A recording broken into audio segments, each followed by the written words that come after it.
ਪੀਡੋਫਾਈਲ ਦੱਸਿਆ ਜਾ ਰਿਹਾ ਇਹ ਵਿਅਕਤੀ ਹੈ ਕਿ ਇਸ ਨੇ ਪਹਿਲਾਂ ਵੀ ਇੱਕ ਗੱਲ ਜਿਹੜੀ ਹਵਾ 'ਚ ਤੈਰ ਰਹੀ ਹੈ ਕਿ ਪਹਿਲਾਂ ਵੀ ਇਹਨੇ ਦਰਿੰਦਗੀ ਕੀਤੀ ਹੋਈ ਹੈ ਹੋਰ ਸਟੇਟ ਦੇ ਵਿੱਚ। ਉਹਦੇ ਬਾਰੇ ਵੀ ਦੇਖੋ ਪਾਰਟ ਆਫ ਇਨਵੈਸਟੀਗੇਸ਼ਨ ਆ, ਹਲੇ ਸਿਰਫ ਸਾਨੂੰ ਸੁਣਨ ਨੂੰ ਹੀ ਇਹ ਚੀਜ਼ ਮਿਲੀ ਆ, ਹਜੇ ਕੋਈ ਪੁਖਤਾ ਜਿਹੜਾ ਸਬੂਤ ਆ ਉਹਦੇ ਰਿਗਾਰਡਿੰਗ ਸਾਹਮਣੇ ਨਹੀਂ ਆਇਆ। ਚਰਚਾ ਚੱਲ ਰਹੀ ਹੈ, ਬਹੁਤ ਸਾਰੇ ਲੋਕ ਇਹ ਮੰਗ ਕਰ ਰਹੇ ਨੇ ਕਿ ਇਸ ਕੇਸ ਨੂੰ ਫਾਸਟ ਟਰੈਕ ਕੋਰਟ ਦੇ ਥਰੂ ਲੈ ਕੇ ਜਾਇਆ ਜਾਵੇ ਤਾਂ ਕਿ ਕੁਝ ਹੀ ਮਹੀਨਿਆਂ ਦੇ ਜਾਂ 1 ਮਹੀਨੇ ਦੇ ਅੰਦਰ ਅੰਦਰ ਫੈਸਲਾ ਆਵੇ। Is it possible? ਇਹ ਹੋ ਸਕਦਾ ਹੈ? ਜੇ ਹੋ ਸਕਦਾ ਹੈ ਤਾਂ ਉਹਦੀ ਪ੍ਰੋਸੀਡਿੰਗਸ ਕੀ ਨੇ? ਦੇਖੋ ਜੀ, ਫਾਸਟ ਟਰੈਕ ਕੋਰਟ ਦਾ ਮਤਲਬ ਇਹ ਨਹੀਂ ਹੁੰਦਾ ਕਿ 1 ਮਹੀਨੇ 'ਚ ਹੀ ਕਿਸੇ ਵੀ ਚੀਜ਼ ਦਾ ਫੈਸਲਾ ਆ ਜਾਣਾ। ਜਦੋਂ ਤੱਕ ਇੱਕ ਪਾਰਟ ਜਿਹੜਾ ਆਪਣਾ ਕੰਮ ਕੰਪਲੀਟ ਨਹੀਂ ਕਰ ਦਿੰਦਾ ਤਾਂ ਦੂਜਾ ਪਾਰਟ ਸਟਾਰਟ ਨਹੀਂ ਹੁੰਦਾ। ਮੰਨ ਲਓ ਹੁਣ ਜਦ ਤੱਕ ਸਾਡੀ ਇਨਵੈਸਟੀਗੇਸ਼ਨ ਪੁਲਿਸ ਕੰਪਲੀਟ ਨਹੀਂ ਕਰਦੀ, ਚਲਾਨ ਪੇਸ਼ ਨਹੀਂ ਕਰਦੀ, ਤਦ ਤੱਕ ਉਹ ਟ੍ਰਾਇਲ ਸ਼ੁਰੂ ਨਹੀਂ ਹੋਣਾ। ਸਤਿ ਸ਼੍ਰੀ ਅਕਾਲ ਜੀ, ਪੰਜਾਬੀ ਰੇਡੀਓ ਤੇ ਪੰਜਾਬੀ ਟੀਵੀ ਯੂਐਸਏ ਇਸ ਸਮੇਂ ਤੁਸੀਂ ਵੇਖ ਰਹੇ ਹੋ। ਮੇਰੇ ਨਾਲ ਮ੍ਰਿਤਕ 5 ਸਾਲਾ ਹਰਵੀਰ ਦੇ ਕੇਸ ਨੂੰ ਦੇਖ ਰਹੇ ਐਡਵੋਕੇਟ ਸਾਹਿਬ ਇਸ ਸਮੇਂ ਮੌਜੂਦ ਨੇ, ਉਹਨਾਂ ਨਾਲ ਗੱਲਬਾਤ ਕਰਦੇ ਹਾਂ। ਏ.ਕੇ. ਵਰਮਾ ਇਹਨਾਂ ਦਾ ਨਾਮ ਹੈ। ਸਭ ਤੋਂ ਪਹਿਲਾਂ ਵਕੀਲ ਸਾਹਿਬ ਇਹ ਦੱਸਿਓ ਕਿ ਕਿੰਨਾ ਰਿਮਾਂਡ ਲਿਆ ਗਿਆ ਉਸ ਦਰਿੰਦੇ ਦਾ ਤੇ ਕੀ ਕੁਝ ਉਸ ਨੇ ਉਸ ਦੇ ਵਿੱਚ ਦੱਸਿਆ, ਕੋਈ ਜਾਣਕਾਰੀ ਨਿਕਲ ਪਾਈ ਹੈ? ਪਹਿਲੇ ਦਿਨ 2 ਦਿਨ ਦਾ ਰਿਮਾਂਡ ਪੁਲਿਸ ਵੱਲੋਂ ਮੰਗਿਆ ਗਿਆ ਸੀਗਾ ਤੇ ਮਾਨਯੋਗ ਅਦਾਲਤ ਵੱਲੋਂ 2 ਦਿਨ ਦਾ ਹੀ ਦਿੱਤਾ ਗਿਆ। ਠੀਕ ਹੈ। ਤੇ ਅਦਰਵਾਈਜ਼ ਜੋ ਪੁਲਿਸ ਨੇ ਇੰਟਰੋਗੇਟ ਕੀਤਾ, ਫਿਲਹਾਲ ਦੇਖੋ ਪੱਖ ਜਿਹੜਾ ਮੈਂ ਮੀਡੀਆ ਸਾਹਮਣੇ ਨਹੀਂ ਦੱਸ ਸਕਦਾ, ਸਾਡੀ ਕੁਝ ਮਜਬੂਰੀ ਹੈ।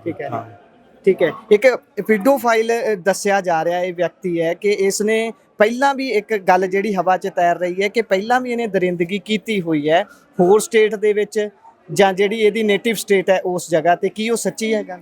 ਉਹਦੇ ਬਾਰੇ ਵੀ ਦੇਖੋ ਪਾਰਟ ਆਫ ਇਨਵੈਸਟੀਗੇਸ਼ਨ ਆ, ਹਲੇ ਸਿਰਫ ਸਾਨੂੰ ਸੁਣਨ ਨੂੰ ਹੀ ਇਹ ਚੀਜ਼ ਮਿਲੀ ਆ, ਹਜੇ ਕੋਈ ਪੁਖਤਾ ਜਿਹੜਾ ਸਬੂਤ ਆ ਉਹਦੇ ਰਿਗਾਰਡਿੰਗ ਸਾਹਮਣੇ ਨਹੀਂ ਆਇਆ।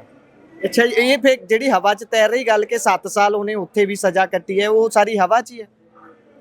ਫਿਲਹਾਲ ਅੰਡਰ ਇਨਵੈਸਟੀਗੇਸ਼ਨ ਹੈ ਜੀ। ਪੁਲਿਸ ਵੱਲੋਂ ਵੀ ਇਹ ਗੱਲ ਕਹੀ ਗਈ ਹੈ, ਪਰ ਅੰਟਿਲ ਅਨਲੈਸ ਅਸੀਂ ਉਹ ਰਿਕਾਰਡ ਨਹੀਂ ਦੇਖਦੇ ਜਾਂ ਸਾਡੇ ਸਾਹਮਣੇ ਉਹ ਜਿਹੜੀ ਕ੍ਰਿਮੀਨਲ ਪ੍ਰੋਸੀਡਿੰਗਸ ਹੈ ਉਹਦਾ ਕੁਝ ਨਹੀਂ ਆਂਦਾ, ਮੈਂ ਉਹਦੇ ਬਾਰੇ ਨਹੀਂ ਦੱਸ ਸਕਦਾ। ਠੀਕ ਹੈ ਵਕੀਲ ਸਾਹਿਬ, ਇੱਕ ਹੋਰ ਚਰਚਾ ਚੱਲ ਰਹੀ ਹੈ, ਬਹੁਤ ਸਾਰੇ ਲੋਕ ਇਹ ਮੰਗ ਕਰ ਰਹੇ ਨੇ ਕਿ ਇਸ ਕੇਸ ਨੂੰ ਫਾਸਟ ਟਰੈਕ ਕੋਰਟ ਦੇ ਥਰੂ ਲੈ ਕੇ ਜਾਇਆ ਜਾਵੇ ਤਾਂ ਕਿ ਕੁਝ ਹੀ ਮਹੀਨਿਆਂ ਦੇ ਜਾਂ 1 ਮਹੀਨੇ ਦੇ ਅੰਦਰ ਅੰਦਰ ਫੈਸਲਾ ਆਵੇ। Is it possible? ਇਹ ਹੋ ਸਕਦਾ ਹੈ? ਜੇ ਹੋ ਸਕਦਾ ਹੈ ਤਾਂ ਉਹਦੀ ਪ੍ਰੋਸੀਡਿੰਗਸ ਕੀ ਨੇ? ਦੇਖੋ ਜੀ, ਫਾਸਟ ਟਰੈਕ ਕੋਰਟ ਦਾ ਮਤਲਬ ਇਹ ਨਹੀਂ ਹੁੰਦਾ ਕਿ 1 ਮਹੀਨੇ 'ਚ ਹੀ ਕਿਸੇ ਵੀ ਚੀਜ਼ ਦਾ ਫੈਸਲਾ ਆ ਜਾਣਾ। ਫਾਸਟ ਟਰੈਕ ਕੋਰਟ ਜਿਹੜੀ ਹੈ ਉਹ ਸਿਰਫ ਟ੍ਰਾਇਲ ਲਈ ਹੁੰਦੀ ਹੈ। ਇਹ ਇੱਕ ਪ੍ਰੋਸੀਜਰ ਹੁੰਦਾ ਕਿ ਪੁਲਿਸ ਦਾ ਆਪਣਾ ਪ੍ਰੋਸੀਜਰ ਹੈ, ਵਕੀਲਾਂ ਦਾ ਆਪਣਾ ਪ੍ਰੋਸੀਜਰ ਹੈ, ਉਸ ਤੋਂ ਬਾਅਦ ਜੱਜ ਨੇ ਟ੍ਰਾਇਲ ਕਰਨਾ, ਉਹ ਅਲੱਗ ਹੈ। ਇਹ ਤਿੰਨਾਂ ਦਾ ਕੰਬਾਈਨਡ ਐਫਰਟ ਹੁੰਦਾ ਜਿਹਦੇ ਨਾਲ ਕੋਈ ਵੀ ਕੇਸ ਹੈ ਜਿਹੜਾ ਜਲਦੀ ਖਤਮ ਹੁੰਦਾ।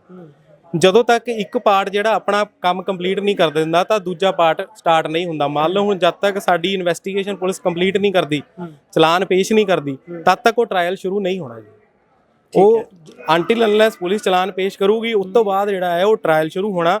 ਫਿਰ ਉਹ ਗੱਲ ਆਉਂਦੀ ਹੈ ਕਿ ਫਾਸਟ ਟਰੈਕ ਕੋਰਟ ਦੀ ਜਿਹੜੀ ਅਕਸਰ ਕਹੀ ਜਾਂਦੀ ਆ, ਫਿਰ ਉਹ ਪਿਕਚਰ 'ਚ ਆਏਗੀ। ਠੀਕ ਹੈ।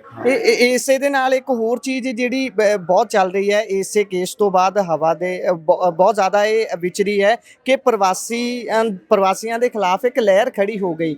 ਕੀ ਇਹ ਕਿਸੇ ਵੀ ਤਰੀਕੇ ਦੇ ਨਾਲ ਹਰਵੀਰ ਦੇ ਕੇਸ ਨੂੰ ਇਫੈਕਟ ਪਹੁੰਚਾ ਸਕਦੀ ਹੈ ਜਾਂ ਫਿਰ ਇਹ ਜੇ ਹੋ ਰਿਹਾ ਹੈ ਇਹ ਐਂ ਚੱਲਦਾ ਰਹੇ ਤਾਂ ਕੋਈ ਡਾਊਟ, ਕੋਈ ਇਸ਼ੂ ਨਹੀਂ ਕ੍ਰੀਏਟ ਹੋਊਗਾ?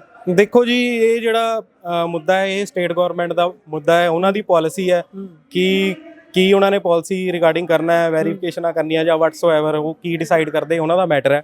ਟ੍ਰਾਇਲ ਨਾਲ ਇਸ ਚੀਜ਼ ਦਾ ਕੋਈ ਲਿੰਕ ਨਹੀਂ। ਟ੍ਰਾਇਲ ਨਾਲ ਕੋਈ ਲਿੰਕ ਨਹੀਂ। ਠੀਕ ਹੈ, ਬਹੁਤ ਬਹੁਤ ਧੰਨਵਾਦ, ਸ਼ੁਕਰੀਆ। ਸੋ ਇਹ ਸਨ ਸਾਡੇ ਨਾਲ ਏ.ਕੇ. ਵਰਮਾ ਵਕੀਲ ਸਾਹਿਬ, ਜਿਨ੍ਹਾਂ ਨੇ ਚਾਨਣਾ ਪਾਇਆ, ਕੁਝ ਕੁ ਸਵਾਲ ਸੀ ਉਹ ਕਲੀਅਰ ਕਰਨ ਦੀ ਕੋਸ਼ਿਸ਼ ਕੀਤੀ ਹੈ। ਧੰਨਵਾਦ, ਸਤਿ ਸ਼੍ਰੀ ਅਕਾਲ।